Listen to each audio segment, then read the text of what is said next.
Prepared herself. She fixed the drum and repainted it, and when the day of the festival came, she was ready. Then came the moon of the festival of sparks, when every villager gathered before the chief to display their gift. It was said that whoever's spark burned brightest that night would bring 7 seasons of blessings to their family. The wives dressed their children in fine wrappers, their fathers boasting loudly at the market. But NKEM had nothing. No fine clothes, no family cheering her name, only the drum. She had cleaned it and painted it with ash and dye. When her turn came, the crowd laughed. "What can the forgotten girl do?" they said. "Even her shadow has left her." Chika sneered. "Look, the daughter of Unamdi and her drum of madness have come to perform."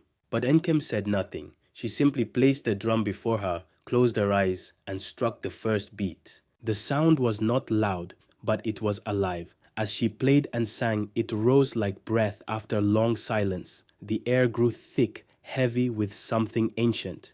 Each beat carried a name, names long forgotten, names that once burned bright. Sparks began to glow across the crowd, tiny lights dancing on every person, even those who had thought their names lost forever. When she was done, everyone was shining, everyone glowed. She had remembered every name and called them clearly. Even the graves shone. Then the wind stilled, the moon seemed to bow, and from the midst of the crowd, her father rose, tears in his eyes. His voice broke as he called, "NKEM, my daughter, NKEM." The drum went silent. The glow hung in the air, trembling like 1,000 fireflies. Everyone stood still, the laughter, the whispers, the gossip, gone. NKEM looked at her father for a long time, then she turned away. From that day, she lived by the river, building a small hut where the forgotten came to find her.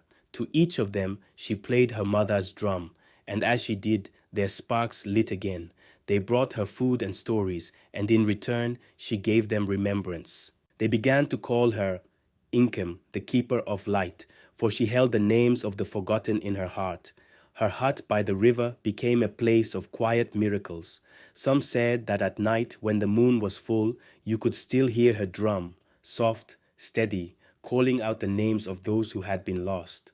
"And so, my son," Baba whispered, his eyes reflecting the dying fire, "NKEM was never forgotten again, for her spark burns even now, not in fire or in flesh, but in every heart that remembers love,